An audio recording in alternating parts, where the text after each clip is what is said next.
चलिए आज हम बात करेंगे, आज नहीं अभी हम बात करेंगे संस्कारा। क्या बात करेंगे बाबू? संस्कारा नाम का एक चैप्टर है आपका, जिसमें किसके बारे में किया गया है? तो भारतीय संस्कार के बारे में आपको बतलाया गया है।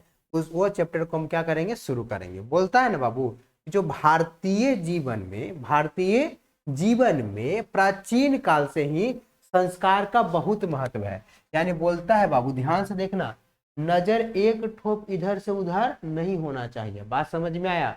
इधर से उधर नजर हुआ तो पूरा साफ हो जाएगा। मात्र आपको 10 से 12 मिनट लगेगा और 10 से 12 मिनट इसको सही से देख लीजिएगा तो पूरा का पूरा ऑब्जेक्टिव याद करके जरूरत नहीं पड़ेगा। बात समझ में आया? चलिए, बोलता है क्या है ना, पहला बोलता है पॉइंट, क्या बोलता है, जो संस्कार होता है, क्या होता है बाबू? संस्कार क्या होता है? संस्कार का जो महत्व किसमें? भारतीय जीवन में, यानी भारत के लोगों के जीवन में, यानी भारतीय जीवन में बाबू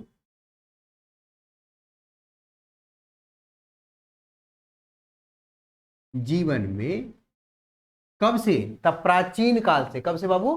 तो प्राचीन काल से। कौन काल से? तो प्राचीन काल से किसका बहुत महत्व है? तो संस्कार का बहुत महत्व है। बोलता है क्या, भारतीय जीवन में संस्कार का महत्व बहुत प्राचीन समय से ही है। यानी जो इनका संस्कार का जो बहुत महत्व है, जो प्राचीन काल से ही है। बोलता है ना बाबू कि ऋषियों के कल्पना के अनुसार, किनके कल्पना के अनुसार? जो ऋषि मुनि है, वही ऋषियों के कल्पना के अनुसार। किसके अनुसार? ऋषियों के कल्पना के अनुसार। ध्यान से देखिएगा, सब ऑब्जेक्टिव आपको मिलेगा।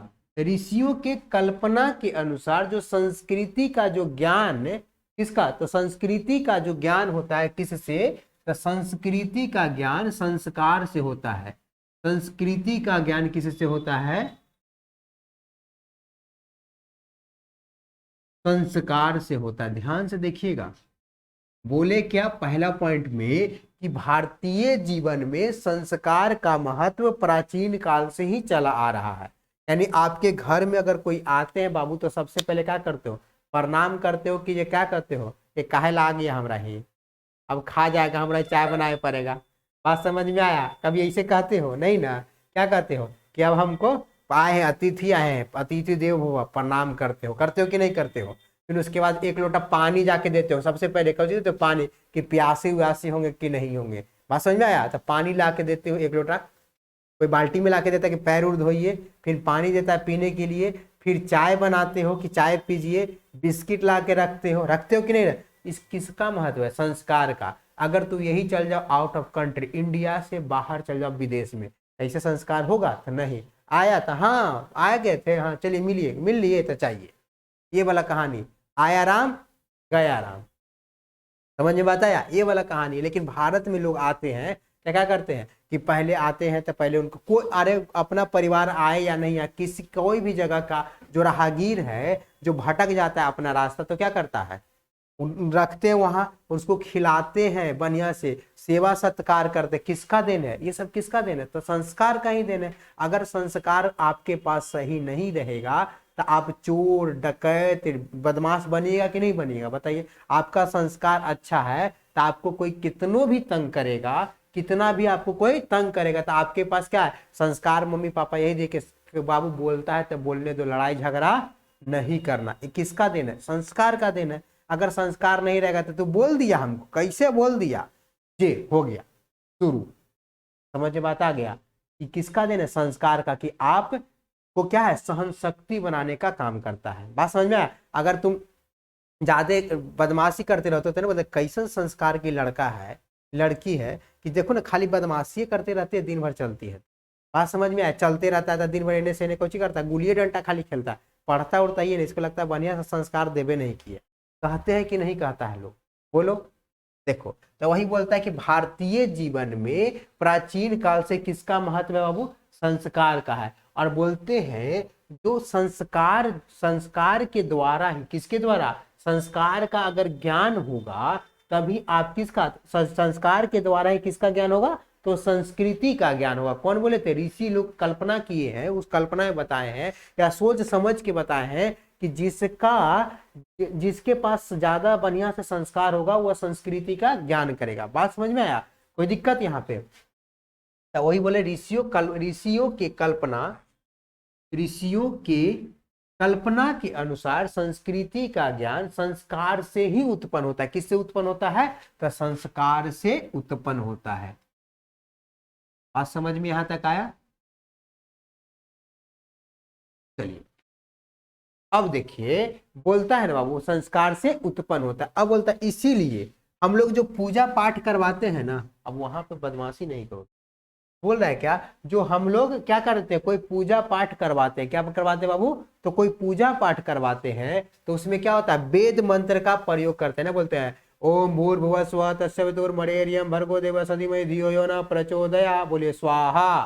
करवाते हैं कि नहीं, वेद मंत्र का प्रयोग करवाते नहीं। और सब मंत्र होता है, या देवी सर्वभूतेषु शक्ति रूपेण संस्था नमस्तस्यै नमस्तस्यै नमस्तस्यै नमो नमः, इस प्रकार के करते हैं कि नहीं, पंडित जी करवाते हैं। तो ये सब क्या है, वेद मंत्र है। क्या है, वेद मंत्र है। जब आप पूजा पाठ करते हैं तो मम्मी पापा को देखते होंगे कि घर में कितनों लड़ाई हो रहेगा अपना गोतनी से, अगर बड़ गोतनी रहेगा तो कौन सी करते हैं, पैर छू के प्रणाम करते हैं। बात समझ में आया। यानी पापा के कितनों बड़ा भाई कोई दुश्मन भी अगर आ जाए और पूजा पे बैठे रहेगा तब जरूर बोलेंगे कि प्रसाद खा लीजिए, प्रसाद खुद दे जाके देंगे। बात समझ में आया। किसका देन है, संस्कार का ही तो देन है। बात समझ में आया। अगर कितनों बड़ा कोई है, अगर आदमी पूजा पाठ करता है तो कुछ बोलता है प्रसाद ही खाना चाहिए। जैसे हम लोग का क्या है, छठ पर्व है, तो छठ पर्व में चलते हुए राहगीर को हम लोग क्या कहते हैं, आइए प्रसाद खा करके जाइएगा, कहते हैं कि नहीं कहते हैं, बताइए यहाँ तक। तो अब ये किसका देन है, तो संस्कार का ही देन है। अगर हमारे पास ये संस्कार दिया गया है, बिहारी लोगों का ये संस्कार है क्या, छठ पर्व को मनाना, तो एक बहुत अच्छा संस्कार है कि हम किसी भी लोगों को, चाहे वो किसी भी लोग को, अगर कोई अनाथ हो उसको भी तो कम से कम एक दिन का हम लोग खाना खिलाते हैं। खिलाते कि नहीं खिलाते हैं, छठ पूजा के नाम पे ही खिलाए, चाहे किसी भी पूजा के नाम पे खिलाए, तो खाना खिलाए कि नहीं। जैसे नवरात्रि में क्या आते हैं, 9 कन्या कुमारी कन्या को खिलाया जाता है।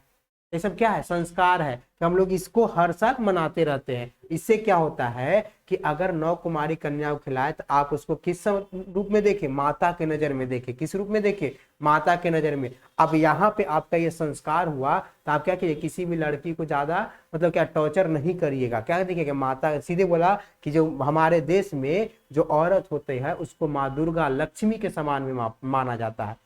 बात समझ में आया। तो किसका देन है, तो भारतीय संस्कार का ही तो देन है। कोई दिक्कत यहाँ तक, बोलिए। चलिए अब बोलता है बाबू, तो इसीलिए पूजा पाठ में, किसमें बाबू, तो पूजा पाठ जब हम लोग करते हैं, पूजा पाठ में किसका, तब वेद मंत्रों का पाठ करवाते हैं। वेद मंत्रों का, जैसे सरस्वती पूजा गया उसमें पंडित जी आए थे कि नहीं, बाबा आए थे, तब पूजा वूजा किए थे कि नहीं किए थे, किए थे। वेद मंत्र का पाठ हुआ था। फिर वहां पे जो सब पूजा किए थे वो अपने से बड़े लोगों को, किनको, तो अपने से बड़े लोगों को, गलती लिखा रहा है क्या, अपने से बड़े लोगों को, वरिष्ठों मतलब अपने से बड़े लोगों क्या कहते, प्रणाम किए थे, आशीर्वाद लिए थे कि नहीं लिए थे। तो बड़े लोग क्या देते, अगर तुम प्रणाम करोगे तक बोलेंगे जाओ ऐसा काला प्रणाम करे आया है। कहते कि अगर हमारा संस्कारी भी है, कितनों लड़ाई रहेगा और तुम प्रणाम करे जाओगे तो मुंह से अपने आप निकल जाए, खुश रहिए, आनंद रहिए। निकलता है कि नहीं निकलता है, बताओ। वरिष्ठों के आशीर्वाद,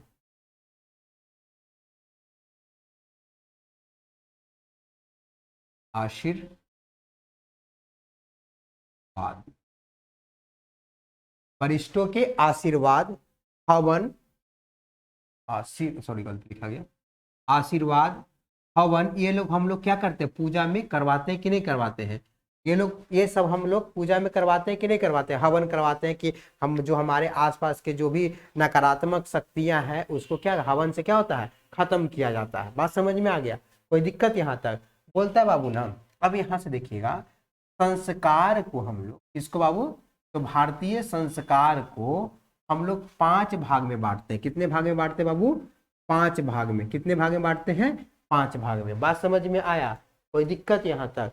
पहला, देखिए ध्यान से, भारतीय संस्कार को 5 भागों में बांटा गया है। एकदम ध्यान से देखते चलिएगा, यहीं से आपका शुरू हो ले और यहीं से आपका क्वेश्चन पूछेगा, ये से भी क्वेश्चन पूछेगा, ठीक है। भारतीय संस्कार को 5 भागों में हम लोग बांटते हैं। पहला होता है ना बाबू, जन्म से पूर्व संस्कार, जन्म से पूर्व संस्कार। दूसरा हो संस्कार, दूसरा होता है ना बाबू शैशवावस्था संस्कार, शैशवावस्था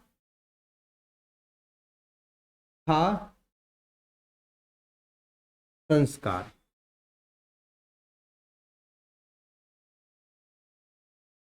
तीसरा होता है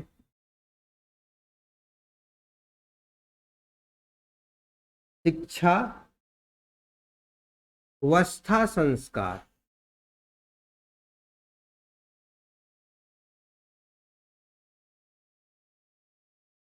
यहां तक कोई दिक्कत है? शिक्षा अवस्था संस्कार। चौथा होता है बाबू आपका, चौथा भी लिख देते हैं यहाँ पे,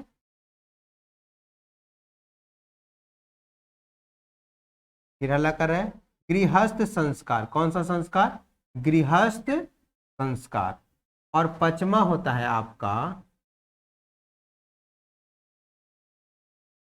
मरने के बाद या अंत्येष्टि संस्कार। तो हम यहां पे लिख देते हैं मरने के बाद, मरने के बाद संस्कार। बात समझ में यहां तक आया? तो अब देखिए, बोलता है ना बाबू कि जन्म से पूर्व कितने संस्कार होते हैं, वहां पे ग्रीन वाला मार्कर होगा, लाओ तो। जन्म से पूर्व 3 संस्कार होते हैं। कितने संस्कार होते हैं बाबू? तो जन्म से पूर्व 3 संस्कार होते हैं। जन्म से पूर्व कितने संस्कार होते हैं? 3 संस्कार। और शैशवावस्था में कितने संस्कार होते हैं बाबू? तो 6 संस्कार होते हैं। कितने संस्कार होते हैं? तो 6 संस्कार होते हैं। और शिक्षावस्था में कितने संस्कार होते हैं? तो 5 संस्कार होते हैं। कितने संस्कार होते हैं बाबू? तो 5 संस्कार होते हैं। पहला बताए, जन्म से पूर्व 3 संस्कार होते हैं, शैशवावस्था में 6 संस्कार होते हैं, शिक्षावस्था में 5 संस्कार होते हैं, और गृहस्थ जीवन में कितने संस्कार होते हैं बाबू? तो 1 संस्कार होते हैं। और मरने के बाद भी कितने संस्कार होते हैं? तो 1 संस्कार होते हैं। बात समझ में यहां तक आया कि नहीं आया? बताइए।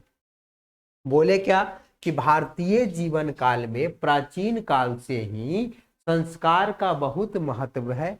बोलता है ऋषियों के कल्पना के अनुसार संस्कृति का जो ज्ञान होता है वह संस्कार से ही उत्पन्न होता है। इसीलिए हम सब वेद मंत्रों का पाठ, वरिष्ठों का आशीर्वाद और हवन इत्यादि करते हैं। कोई दिक्कत यहां तक? बोलता है बाबू संस्कार को हम लोग 5 भागों में बांटते हैं।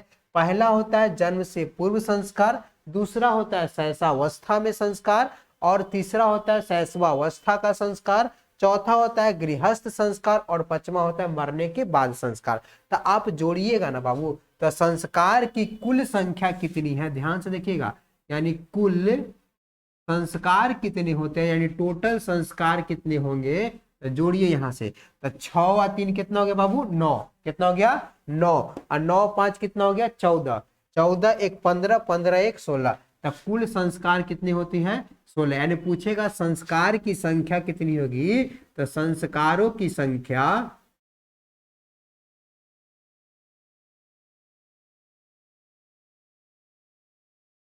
16 होती है। कितनी होती है बाबू? तो 16 होती है। बात समझ में आया? यानी संस्कारों की संख्या कुल कितनी होती है? 16 होती है। बात समझ में यहां तक आया?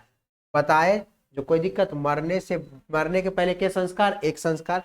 गृहस्थ जीवन में के संस्कार? 1 संस्कार। शिक्षावस्था में कोई संस्कार? तब 5 संस्कार। शैशवावस्था में संस्कार 6 गो। जन्म से पूर्व संस्कार 3 गो। कोई दिक्कत यहां तक बचवा? बोलो, दिक्कत है तो बताइए आप लोगों के। चलिए, जन्म से पूर्व संस्कार 3 गो कौन कौन होते हैं? तब पहला होता है आपका गर्भाधान,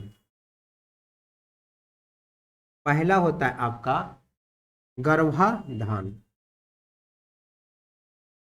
और दूसरा आपका होता है, यहां पे लिख देते हैं, ठीक है ना, दूसरा आपका होता है पुंसवन कौन होता है? तब पुंसवन।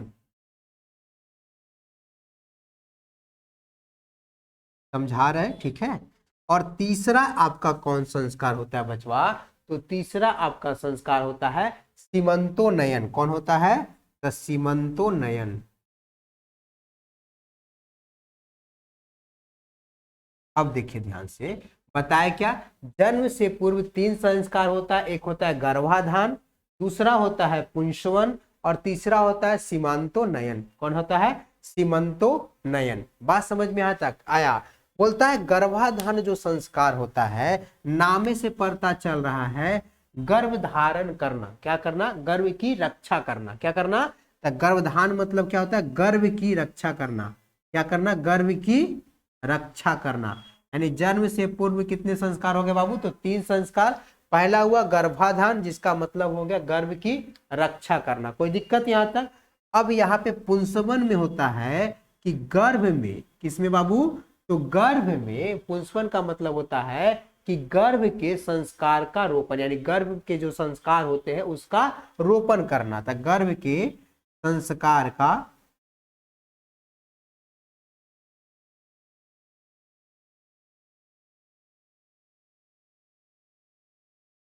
रोपण। गर्भ के संस्कार का क्या बाबू? रोपण। बोलता है पुंसपन गर्भ के संस्कार का रोपण होता है। बोले जन्म से पूर्व कितने संस्कार होते हैं? 3। एक होता है गर्भाधान, जिसका मतलब होता है गर्भ की रक्षा करना। दूसरा होता है पुंसपन गर्भ के संस्कार का रोपण करना। और तीसरा होता है गृहस्थ शिशु की प्रसन्नता का प्रायोजन करना। क्या करना बाबू? तो गर्भस्थ, क्या बाबू? गर्भस्थ शिशु की प्रसन्नता का प्रायोजन करना। कोई दिक्कत यहाँ तक? बात समझ में आया? तो चलिए तीसरा पॉइंट बोल रहा है क्या? तो इसको में लिखेंगे गर्भस्थ शिशु, गर्भस्थ शिशु की प्रसन्नता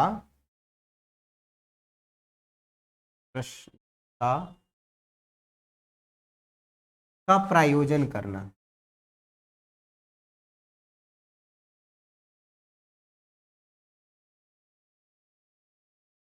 ध्यान से देखिएगा बचवा, बोले क्या?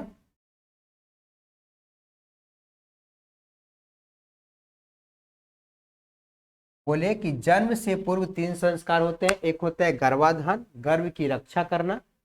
पुंसवन गर्भ के संस्कार का रोपण करना। और तीसरा होता है सीमंतोन्नयन, गर्भ शिशु की प्रसन्नता का प्रायोजन करना। इसमें जब कोई बच्चा जन्म लेता है तो आप खुशी उसी मनाते हैं कि नहीं मनाते हैं? बताइए।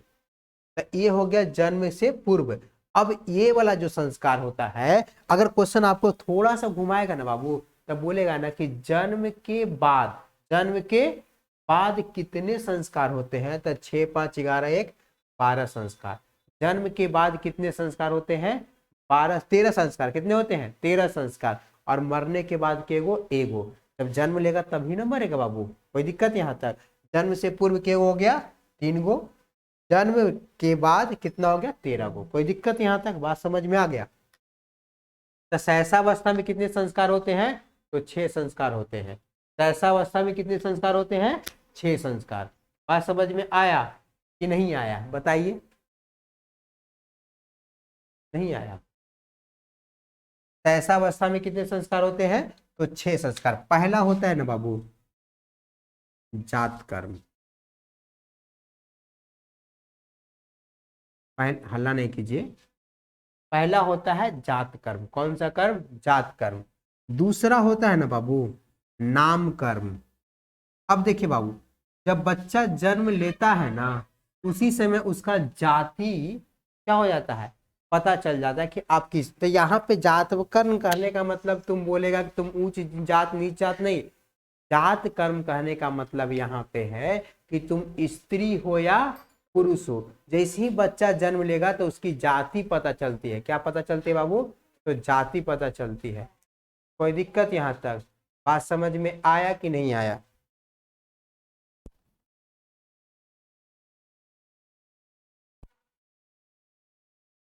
चलिए दूसरा होता है नाम कर्म। जब बच्चा जन्म ले, पहला पता है जात कर्म। जैसे ही बच्चा जन्म लेता है तो उसकी जाति पता चल जाता है कि बच्चा पुरुष है या महिला है, स्त्री है या पुरुष है। कोई दिक्कत यहाँ तक पता चला यहाँ पे। दूसरा जो हो गया नामकर्म। नामकर्म कहने का मतलब बच्चा के कोई ना कोई नाम होगा। जैसे एगो का नाम है इंदिरा गांधी, यहाँ पे बैठल है। एगो का नाम है क्या ची नाम है, सॉरी गोपाल नाम है, नंदा नाम है, रिसु नाम है, सलोनी नाम है, बहुत सारा नाम है यहाँ पे। बात समझ में आ गया। तो ये सब क्या है, नामकर्म है। जब आप बताओ हल्ला नहीं कीजिए, बच्चा को जन्म लेने से पहले ही ते नाम पता चल गया, बात समझा। अरे एक मतलब कौचे इंदिरा गांधी हल्ला करेगी तो फिर गलत बात है ना। जब बढ़िया से समझा रहे बाबू तो बढ़िया से समझा करो, नहीं तो तुम्हारा ही चलते ही वीडियो लंबा बन जाएगा। बात समझ में आ गया। बोलता है बाबू कि जात कर्म में पता चलता है कि कौन सी जाति का, स्त्री है या पुरुष है। बात समझ में आया। दूसरा नामकरण, उस बच्चा का कोई ना कोई नामकरण करेगा। बच्चा जन्म लिया तुरंत नहीं, उसके कुछ दिन के बाद, 20 दिन, 21 दिन, 1 महीना, 1.5 महीना, 2 महीना के बाद क्या कहता है, नामकरण पहले होता था। अब तो क्या होता है, हॉस्पिटल में जन्म लेगा तो तुरंत उसको कोई ना कोई नाम दीजिए, तब ये नाम काट के देता है कि बच्चा के मम्मी कौन है, बच्चा के पापा कौन है, आइए इधर हमको 100 रुपया के चंदा चढ़ाइए, जाइए लेकर के। 100 रुपया चंदा करेगा तो मिठाई उठाई खिलाइए अब हमको, है कि नहीं। तो क्या हो गया, बच्चा का प्रोत्साहन हुआ कि मतलब आपका बच्चा जन्म लिया है तो आप खुशी में क्या कहिए, मिठाई उठाई बांटिए। बात समझ में आ गया, कोई दिक्कत यहाँ तक। चलिए तीसरा इसका जो संस्कार होता है बाबू, तीसरा होता है बाहर निकलना। क्या होता है, बाहर निकलना। जब बच्चा जन्म लेता है तो कुछ दिन के बाद क्या कहता है, बाहर निकलने वाला काम शुरू होता है। यानी छोटा बच्चा होगा तब, ज्यादा छोटा बच्चा को बाहर नहीं निकालता है लोग, क्या रखता है, घर में रखता है। काहे ना कि बाहर में नजर लग जाएगा, कुछ लग जाएगा, नजर लग जाएगा। नजर नहीं मतलब बाहर में इतना ज्यादा पॉल्यूशन है तो क्या करेगा, आराम से बचा के रखेगा, है कि नहीं। तो बाहर निकालना, निकलना, बाहर निकलना। फिर ओकर बाद जब बच्चा को थोड़ा बहुत बाहर निकलना शुरू होता है 3-4 महीना के बाद वाला में, तो क्या होता है, ओकरा भूखे रखेगा बाबू। पहले तो दूध पीते रहता है, तो अब ओकरा कौन चीज करेगा, अन्न, अन्न का भोजन करवाएगा। अन्न का भोजन यानी कोई ना कुछ उसको पहले कुछ दाल चटवाएगा, फिर चावल खिलाएगा। बात समझ में आ रहा है। इस प्रकार से कुछ करेगा, कुछ ना कुछ उसको खाना उना खिलवाना शुरू करता है। तो अन्न, अन्न मतलब होता है अनाज, अन्न का भोजन करवाना। क्या करवाना बाबू, अन्न का भोजन करवाना।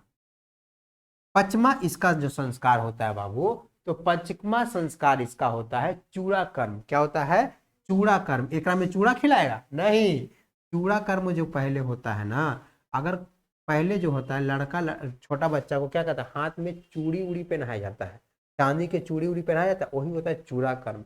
इन्हें कि समझना ना कि कौन चीज चूड़ा के, जब हाथ खिलाई दिया तो कौन चीज खिला दो, चूड़ा। हाथ में देखो छोटा बच्चा रहे चाहे बच्ची रहता है, तो अब उसको चांदी उंदी के पहनावल जाता है ना, तो हाथ में कंगन उंगन टाइप के काला काला धागा करके आजकल चल है, तब से नहीं हो रहा है चांदी वाला, देखा कर रहा है, काला धागा बांध करके काम कर रहा है। तो ये होता है चूड़ा कर्म। कौन सा कर्म, चूड़ा कर्म। बात समझ में आया। अब उसके बाद होता है छठा, होता है कर्ण भेद। कौन सा भेद, कर्ण भेद। कर्ण भेद मतलब होता है कान छेदवाना। कौन छेदवाना, कान छेदवाना। कोई दिक्कत यहाँ था। तो वैसे लड़कावन के नहीं छेदा, लड़का के पहले छेदवाया जाता, अब नहीं इधर चल गया है। पहले लड़का लोग पहले राजा महाराजा के देखेगा फोटो वोटो, तो कान में कोची पहले रहते थे, बाली पहनले रहते थे। बात समझ में यहाँ तक आया, बोलिए। नहीं पहनले हैं, अरे ई नहीं ना पहनले हैं। जो राजा महाराजा महाराणा प्रताप सब के देखना, कान में एकदम बाली का गो लगा रहता है। सब राजतंत्र वाला में था, राजा महाराजा लोग करवाते थे। कौन करवाते थे, राजा महाराजा लोग करवाते थे। अभी भी कुछ लोग बच्चा को देखेगा कि जब कुछ न कुछ उसमें कोई अथी होता है, जैसे कान, उसको बच्चा को कान छेदवाया जाता है, यहाँ पे टीका करवाया जाता है, यहाँ पे गोदना जो बोलते हैं वो गोदवाया जाता है कोई ना कोई बच्चा को। हम बहुते बच्चा को देखे तो बोले सर ई कारण से हमारा कान छेदवाया गया था। बात समझ में आ गया, कोई कारण से। तो हम लोग तो है नहीं शादीशुदा इंसान, हम लोग कुमार इंसान है, तो हमारा क्या मालूम है कौन कंडीशन, तैयो इतना नहीं बता दिए, है कि ना। अब हल्ला नहीं करो, नहीं तो शादी ब्याह पर ही करवा देंगे हम सब बेटे। नंदन वो कचरा चुने वाली है, देखो इधर। अगला देखिए शिक्षा अवस्था में कैसा है हल्ला। शिक्षा अवस्था के संस्कार का है, वो इंसान नहीं है का, वो इंसान है, उसका भी शादी ब्याह होगा। क्या दिक्कत है, एगो के अडॉप्ट कर लेगा तो कितना अच्छा बात है कि नहीं, है कि नहीं रिशु। चलिए हल्ला नहीं कीजिए। बोलता है शिक्षावस्था संस्कार। कितने संस्कार? शिक्षावस्था संस्कार। तब पहला चीज क्या होता है शिक्षावस्था संस्कार में?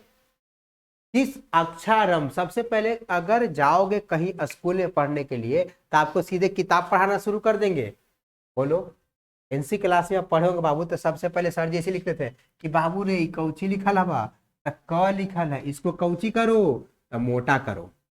बोले थे गोल गोल अंडा, बाबा जी के डंडा, बकरी के पूछ बन गया। तो ऐसे करके पढ़ाए थे ना। देखो जो अक्षर का आरंभ करना, क्या करवाना? अक्षर आरंभ करवाना। तो सबसे पहले क्या हो गया?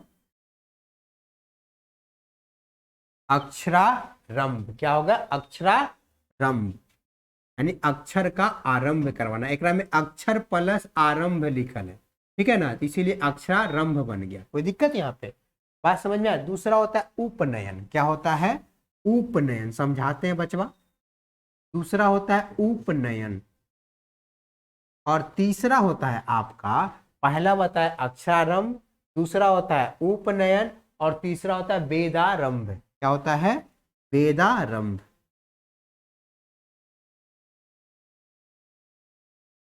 पहला होता है अक्षरारंभ, दूसरा होता है उपनयन, तीसरा होता है वेदारंभ, चौथा होता है, यहाँ पे जगह है क्या, लिख देते हैं यहीं पे, चौथा नंबर पे होता है बाबू केशांत। क्या होता है? केशांत, जिसको केशांत को हम लोग संस्कृत ग्रंथ में गोदान के नाम से जानते हैं। किसके नाम से जानते हैं? गोदान के नाम से जानते हैं। संस्कृत ग्रंथ में या संस्कृत के बुक में इसको गोदान कहते हैं या क्षौर कर्म कहते हैं। क्या कहते हैं? क्षौर कर्म कहते हैं। क्षौर कर्म समझाते हैं अभी। अब देखिए चौथा हो गया ये बाबू, और पांचवा संस्कार आपका क्या हो गया? जो पांचवा संस्कार आपका हो गया समापवर्तन। क्या होगा? समावर्तन। समावर्तन, समावर्तन। बात समझ में आ गया? देखिए यहाँ पे बोलता है बाबू अक्षरारंभ में शिशु लेखन आरंभ करता है। अक्षरारंभ में जो शिशु होता है, छोटा बच्चा होता है, लेखन आरंभ करता है, यानी लेखन की प्रक्रिया क्या करता है? शुरू करता है। बोलता है घर पे तनी बोलते बाबू ये क लिखल है, ये कौची है? तो ख है। ये क्या है? ग है। ये क्या है? घ। ऐसे लिखो। बताते कि नहीं? मम्मी बताते हैं। फिर उसके बाद दूसरा था उपनयन। क्या होता है? उपनयन। उपनयन में क्या होता है? गुरु के द्वारा शिष्य को घर से लाया जाता है। गुरु के द्वारा शिष्य को कहां से? घर से लाया जाता है। कहां तक? गुरु के घर में। कहा? गुरु के घर, यानी आश्रम होता था पहले, तो वही लाया जाता है। अब तू ही सब सोचो, समझ में आता रहा? अगर तुम बाबू पहले क्या क ख ग लिखने के लिए मम्मी से कहा कि बाबू रे मोटा करो क है, तो तू लिखना शुरू की होगी, तो मम्मी कहा स्कूल पहुंचाना शुरू की होंगे हमारा यहाँ। बात समझ में आ गया? तो अब तुम लिखना शुरू की तो मम्मी कहाँ पहुंचा दिए? हमारे यहाँ पहुंचाना शुरू कर दिए। कोई दिक्कत नहीं? कहा हो गया? तो सबसे पहले तुम्हारा क्या हुआ? अक्षरारंभ हुआ, फिर क्या हो गया? उपनयन हो गया। क्या हो गया बाबू? उपनयन, यानी शिष्य को गुरु के द्वारा गुरु के घर लाया जाने की क्रिया को ही हम लोग क्या कहते हैं? उपनयन कहते हैं। क्या कहते हैं? उपनयन कहते हैं। अगला होता है वेदारंभ। कुछ होता है वेदारंभ। अब तुमको मतलब अक्षर लिखने पहचानना आ गया तो क्या होता है? क ख ग जब आ गया आपको तो कौन बोलते हैं कि अब दो अक्षर के शब्द पढ़ो। क्या करो? शब्द पढ़ो। तो किताब पढ़ने के लिए शुरू करते कि नहीं? तो जब उस समय जो चलता था ना बाबू, वेद चलता था। क्या चलता था? तो वेद आरंभ, यानी वेद का आरंभ करना, यानी गुरु के द्वारा वेद आरंभ किया जाता है। जैसे तुम्हारे सबके तुम सबको किताब पढ़ाना शुरू होता है कि नहीं होता? उसी प्रकार से वेद का आरंभ करना शुरू होता था। कोई दिक्कत यहाँ तक? वेद आरंभ में, यानी गुरु गृह में वेद का आरंभ करना ही क्या कहलाता था? वेदारंभ कहलाता था। अगला होता है केशांत। केशांत, केशांत, ध्यान से देखना। केशांत का मतलब होता है मुंडन करना। क्या करना? मुंडन करना, यानी क्षौर कर्म का मतलब होता है मुंडन करना।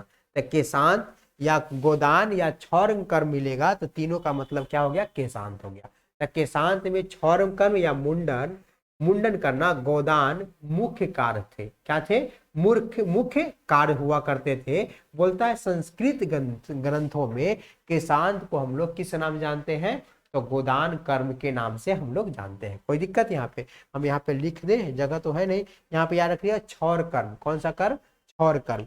बोलता है समापवर्तन में क्या होता है, गुरु गिरी से जब बच्चा बड़ा हो जाता है, पास उस कर जाता है, तो गुरु गिरी से शिष्य अपनी शिक्षा समाप्त कर, गुरु गिरी से यानी कहने का मतलब स्कूल कॉलेज से जो शिष्य है जो अपनी शिक्षा समाप्त कर गृहस्थ जीवन में प्रवेश करता है। कहाँ प्रवेश करता है बाबू, तो गृहस्थ जीवन में प्रवेश करता है।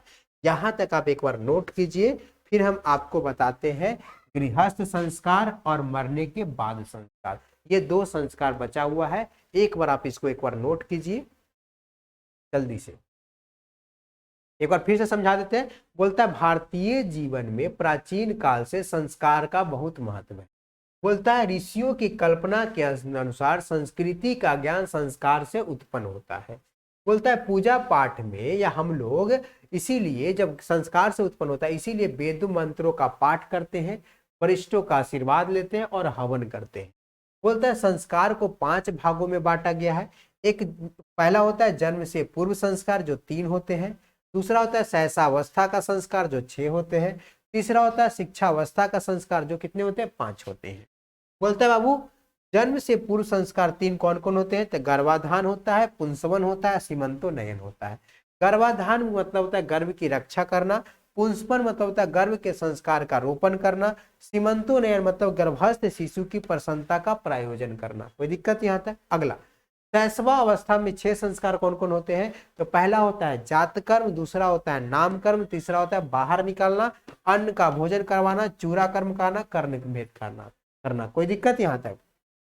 जात कर्म का मतलब पता चलता है कि स्त्री का है, स्त्री जाति का है कि पुरुष जाति का है। नाम कर्म उसका कोई ना कोई नाम करता है, फिर उसके बाद बाहर निकाला जाता है बच्चा को, फिर कुछ ना कुछ भोजन करवाया जाता है, फिर चूरा कर्म मतलब कंगन उंगन या चूड़ा उड़ा पहनाया जाता है बच्चा को, कर्ण भेद कान को छेदा जाता है। अब बोलता है शिक्षा अवस्था में अक्षारंभ करना सबसे पहला होता है। 5 संस्कार होते हैं। 5 संस्कार कौन कौन होते हैं, पहला होता है अक्षारंभ, अक्षर का आरंभ करना। उपनयन गुरु के द्वारा शिष्य को शिष्य के घर से गुरु गृह में लाना ही क्या कहलाता है, उपनयनम कहलाता है। वेदारंभ गुरु गृह में, कौन सा गृह में, तो गुरु गृह में शिष्यों को वेद आरंभ करना ही क्या कहलाता है, वेदारंभ कहलाता है। केशांत यानी कहने क्षौर कर्म, मुंडन या गोदान कर्म को हम लोग क्या कहते हैं, केशांत कहते हैं। क्या कहते हैं, मुंडन यानी कहने मतलब पूरा टकला हो जाना ही क्या कहलाता है, गोदान कहलाता है। और संस्कृत ग्रंथ में केशांत को हम लोग किस नाम जानते हैं, तो गोदान के नाम से हम लोग जानते हैं। बोलता है सबसे लास्ट होता है समापवर्तन। वो नाम से ही पता चल रहा है, समावर्तन मतलब जब आपका पूरा शिक्षा व्यवस्था जब पूरी तरह से आप शिक्षा खत्म कर लीजिएगा तो आप गुरु गिरी से कौन सा गृह में कहाँ चल जाएगा, तो गृहस्थ जीवन में प्रवेश कीजिएगा। अब बस 2 संस्कार और बचा हुआ है, पहले आप यहाँ से एक बार नोट कीजिए, आपको कुछ सेकंड का टाइम देते हैं फिर हम आगे बात करते हैं।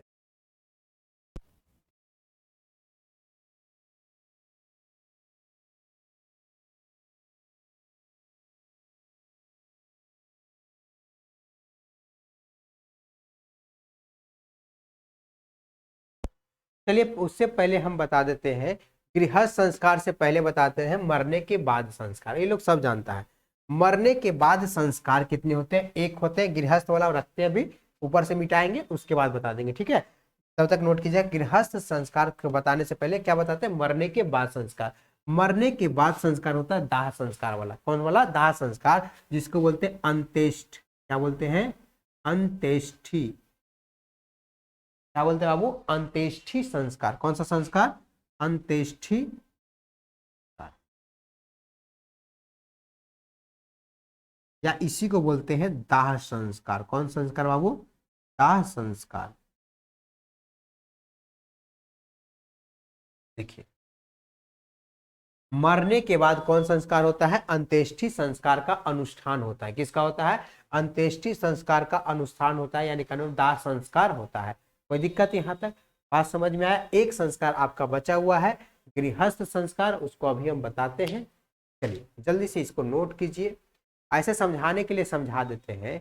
गृहस्थ संस्कार में क्या होता है कि मनुष्य जो होता है विवाह के साथ ही कहाँ प्रवेश करता है, तो गृहस्थ जीवन में। यानी बच्चा का जो शिष्य है उसका क्या हो गया बाबू, शिक्षा समाप्त किया तो मम्मी पापा क्या करवा दिए, शादी विवाह करवा दिए। तो जैसे ही बच्चा के जब शादी, छोटा बच्चा था वो पढ़ाई लिखाई खत्म किया, उसका शादी हुआ तो कौन सा जीवन में प्रवेश कर गया, गृहस्थ जीवन में। गृहस्थ जीवन में प्रवेश करता है, यानी कहने का मतलब किसमें प्रवेश किया, उसका शादीशुदा जिंदगी में वह प्रवेश किया, तो जैसे ही गृह विवाह होता है उसमें अनेक कर्म कांड होते हैं। तो शादी विवाह में क्या होता है, अनेक कर्म कांड होता है। जैसे कहने का मतलब बागदान होता है, मंडप निर्माण होता है। पहले बागदान मतलब होता है वर वधु को छेका जाता है, वर वधु को रोका जाता है, नहीं बोलता कि छेका हो गया रोका हो गया। बात समझ में आया। आजकल इंगेजमेंट के जमाना हो गया, कुछ रिंग मैरिज करवाता है, पहले ही थे कि हाँ अब तू हमरा से शादी करेगा, वो कहेगा तो हाँ अब तू हमरा से शादी करेगा, अब दोनों कुछ हो गया, फिक्स हो गया। बात समझ में आ गया। कोई दिक्कत हो, बाद रात रात भर फोन पर लगा रहेगा, अरे हंसेगा सब में, बड़े में मारेंगे।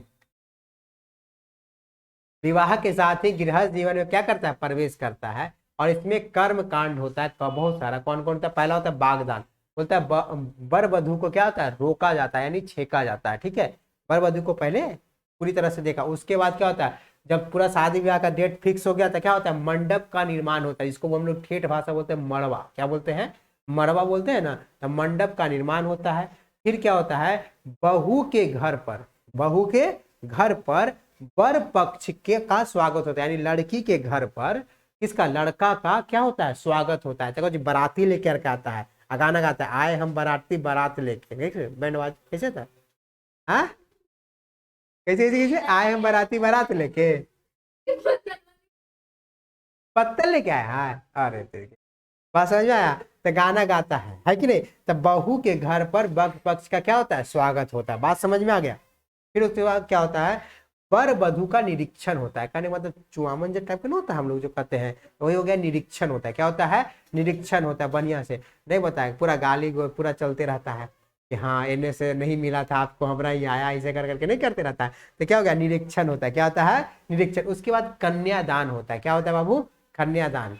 बात समझ में आएगा। फिर होता है अग्नि स्थापन होता है, यानी कहने का मतलब कन्यादान हुआ और अग्नि का स्थापन हुआ और पानी ग्रहण हुआ। क्या हुआ, अग्नि स्थापन हुआ और उसमें क्या हुआ, पानी ग्रहण।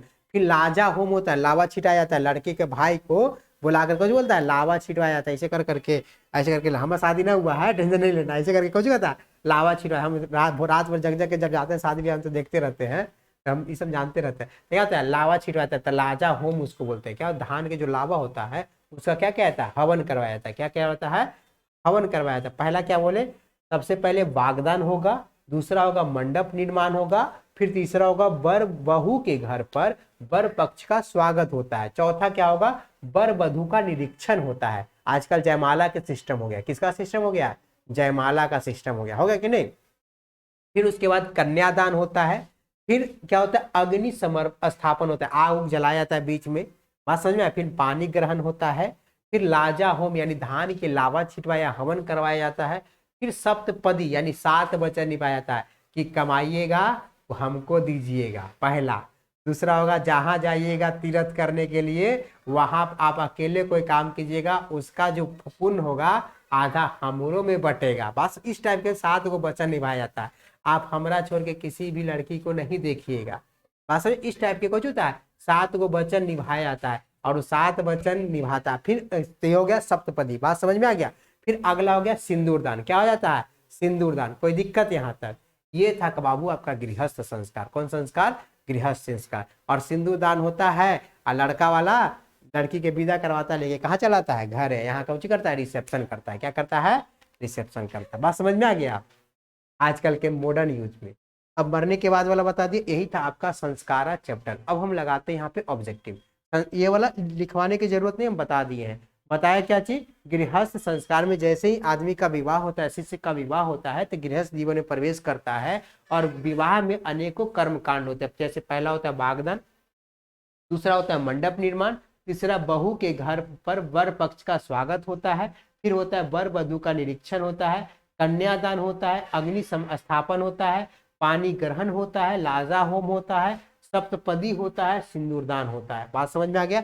मरने के बाद अंत्येष्टि संस्कार होता है, मात्र एक संस्कार होता है। कोई दिक्कत यहाँ पे, एक संस्कार में गृहस्थ जीवन में बहुत सारा। और फिर आदमी जब शादीशुदा हो जाता है तो जहां से जाता है तो एक झोला कोची केनू से जाएगा तो सब्जी लेकर के जरूर पहुंचता है। बात समझ में आ गया। औका में कहता है कि आपको सब हल्ला नहीं करे, फिर तू सब हल्ला करा ना बउआ, तो हनी सब यही होगा, टेंशन काहे ले रहा है, बढ़िया से पढ़ ले। चलो देखो इधर, अब यहाँ पे हम ऑब्जेक्टिव लगवाते हैं, सबके मन नहीं है। चलो देखो इधर, यही था बाबू आपका संस्कार।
चलिए सर लगाइए क्वेश्चन,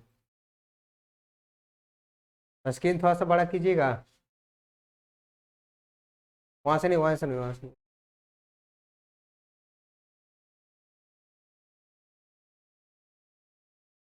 चलिए आपके सामने क्वेश्चन है सर कि संस्कार प्रायः कितने प्रकार के होते हैं। तो संस्कार को हम लोग कितने प्रकार में बांटे थे बाबू? तो 5 प्रकार में बांटे थे। कितने प्रकार में बांटे थे?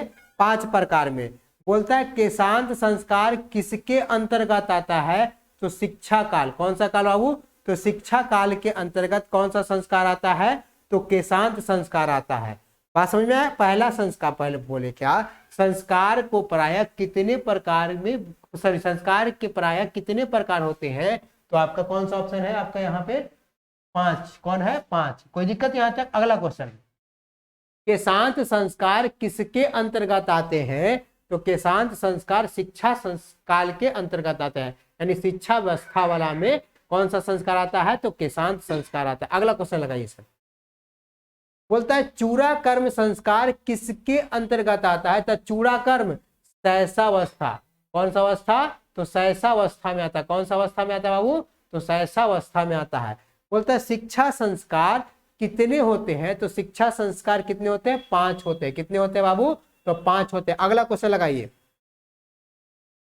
बोलता है मंडप का निर्माण किस संस्कार में होता है? तो मंडप का निर्माण किस में होता है? तो विवाह में। कौन सा में? विवाह में अगर ऑप्शन विवाह नहीं रहेगा तो कौन सा रहेगा, गृहस्थ जीवन। कौन सा, गृहस्थ संस्कार। कौन सा संस्कार बाबू, तो गृहस्थ संस्कार में। बात समझ में आया। अगला क्वेश्चन, अगला बोलता है कन्यादान किस संस्कार में होता है, तो कन्यादान किस संस्कार में होगा, तो विवाह वाला में। कौन सा वाला में, ऑप्शन में अगर विवाह है तो विवाह, अगर विवाह नहीं रहेगा तो कौन सा रहेगा, गृहस्थ रहेगा। कौन सा रहेगा, गृहस्थ रहेगा। बात समझ में आ गया। तो कन्यादान किस संस्कार में होता है, तो विवाह या गृहस्थ। बोलता है मरने के बाद कौन संस्कार होता है, तो दाह संस्कार या अंत्येष्टि। दाह संस्कार या अंत्येष्टि। तो मरने के बाद एक संस्कार होता है जिसको दाह संस्कार या अंत्येष्टि के नाम से हम लोग जानते हैं। बोलता है जन्म से पूर्व कितने संस्कार होते हैं, त्रयः मतलब होता है तीन। त्रयः मतलब तीन। तो जन्म से पूर्व 3 संस्कार होते हैं। कौन कितने संस्कार होते हैं, तो 3 संस्कार होते हैं। अगला क्वेश्चन लगाइए सर। बोलता है नामकरण किस संस्कार में आता है, तो नामकरण शैशवावस्था यानी बचपन में आता है। किस में आता है, तो बचपन में आता है। नामकरण किस संस्कार में होते हैं, तो बचपन में होते हैं। बोलता है गृहस्थ काल में कितने संस्कार होते हैं, एक, जिसको कौन नाम से जानते हो, विवाह के नाम से जानते हो। कौन नाम से जानते हो, विवाह के नाम से। चलिए सप्तपदी क्रिया किस संस्कार में होते हैं, तब विवाह संस्कार में। कौन संस्कार में, विवाह संस्कार में। बोलता है बचपन में कितने संस्कार होते हैं, बचपन यानी शैशवावस्था। तो शैशवावस्था में कितने होंगे, 6। शैशवावस्था में कितने होंगे, 6। चलिए अगला क्वेश्चन। गर्भधारण किस संस्कार में होते हैं, तो गर्भधारण जन्म से पूर्व के संस्कार में होते हैं। किसमें होते हैं, तो जन्म से पूर्व के संस्कार में होते हैं। बोलता है भारतीय जीवन का महत्वपूर्ण उपादान क्या है, तो भारतीय दर्शन का महत्वपूर्ण उपादान क्या है, तो संस्कार है। क्या है बाबू, संस्कार है। कोई दिक्कत यहां तक। चलिए अगला क्वेश्चन सर। भारतीय दर्शन का महत्वपूर्ण स्रोत क्या है, तो संस्कार है। यानी भारत के लोगों में संस्कार क्या है, कूट कूट कर भरा हुआ है। बोलता है प्राचीन संस्कृति की पहचान किससे होती है, तो प्राचीन संस्कृति की पहचान संस्कारों से होती है। प्राचीन संस्कृति की पहचान संस्कारों से होती है। चलिए अगला क्वेश्चन।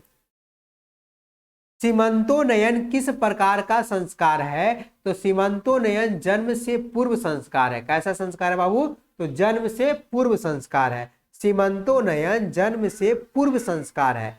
बोलता है बाबू कि प्राचीन काल में शिष्यों को क्या कहा जाता था, तो प्राचीन काल में शिष्यों को ब्रह्मचारी कहा जाता था। क्या कहा जाता था, प्राचीन काल में शिष्यों को ब्रह्मचारी कहा जाता था। चलिए अगला क्वेश्चन।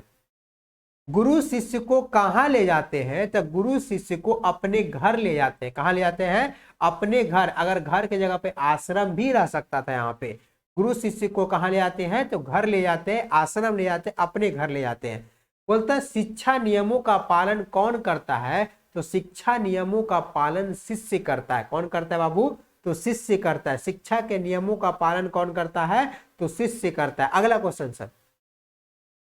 गुरु शिक्षा को क्या देकर भेजते हैं, तो गुरु शिष्य को उपदेश का शिक्षा देकर भेजते हैं। यानी कहने के जैसे ही पूरा खत्म हो जाता है क्लास, तो गुरु जो शिष्य को, अपने शिष्य को किस चीज का, तो उपदेश देकर के गृहस्थ जीवन में भेजते हैं कि बाबू ऐसे ऐसे नहीं करना तो बेलना से मार खाएगा। बात समझ में आ गया। यही चलते तो नहीं से कभी हम बताए थे, एक दूसरे हंसे में था। टेंशन नहीं लो, बेलना के मार तो नहीं सब खाएगा, कॉलोनी झाड़ू सब चलेगा, तू सब टेंशन मत लो।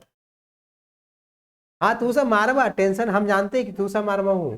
बोलता प्राचीन काल में शिष्य वेद आरंभ कहाँ करते थे, तो प्राचीन काल में शिष्य गुरु के घर पर क्या करते थे, वेद आरंभ करते थे। चलिए अगला क्वेश्चन। भारतीय संस्कृति का परिचय किसमें दिखाई पड़ता है, भारतीय पड़ता है वहां पे साइड हुआ। भारतीय संस्कृति का परिचय किसमें दिखाई पड़ता है, तो ऑप्शन आपका कौन सा होगा, संस्कार में। किसमें, तो संस्कार में। बोलता अंतिम शिक्षा का संस्कार का क्या नाम है, समापवर्तनम। क्या है, अंतिम शिक्षा संस्कार का क्या नाम है, तो समापवर्तनम। समावर्तनम। चलिए अगला क्वेश्चन सर। पानी ग्रहण किस संस्कार में आता है, तो विवाह संस्कार में। पानी ग्रहण किस संस्कार में आएगा, विवाह संस्कार में। विवाह संस्कार के अंतर्गत कौन नहीं आता है, कौन नहीं आता है, बागदान आता है, कन्यादान आता है, सिंदूरदान आता है, गोदान नहीं होता। गोदान मतलब टकला होना था। शादी में कौन टकला होता है यार, शादी में कोई टकला होता है नहीं। और टकला हो जाएगा तो फिर फोटो बढ़िया नहीं आएगा, यही ना बोलता है। तो विवाह संस्कार के अंतर्गत क्या नहीं आते हैं, तो गोदान नहीं आते हैं। हंसेगा, क्या नहीं आते हैं, गोदान नहीं आते हैं। चलो अगला क्वेश्चन लगाते हैं सर, 1 मिनट रुक जाइए।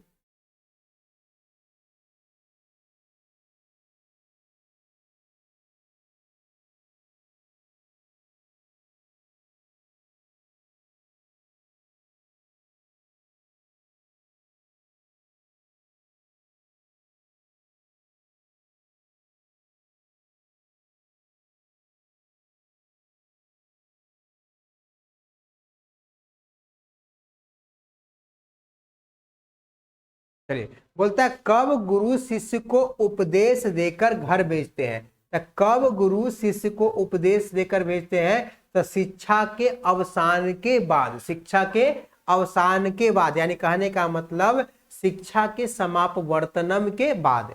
बात समझ में आ गया। तो समापवर्तनम उपदेश के बाद। बोलिए, बोलता है अगला, शिष्य का पहला क्षौर कर्म कहाँ होता है। तो शिष्य का पहला क्षौर कर्म यानी कहने का मतलब मुंडन कहाँ होता है, तो गुरु के घर। आज सबके टकला करवा दो, टकली टकला। बात समझ में आ गया, कोई दिक्कत यहाँ पे। तो शिष्य का पहला क्षौर कर्म कहाँ होता है, तो गुरु के घर पर। चलिए अगला क्वेश्चन, बोलता है चरित्र का निर्माण किससे होता है। तो चरित्र का निर्माण संस्कार से होता है। किससे होता है बचवा, संस्कार से होता है। बोलता है अंत्येष्टि संस्कार कब होता है, तो अंत्येष्टि संस्कार मरने के बाद होता है। समझ में बात आ गया। गोदान किस संस्कार का मुख्य कर्म है, तो गोदान केशांत संस्कार का मुख्य कर्म है।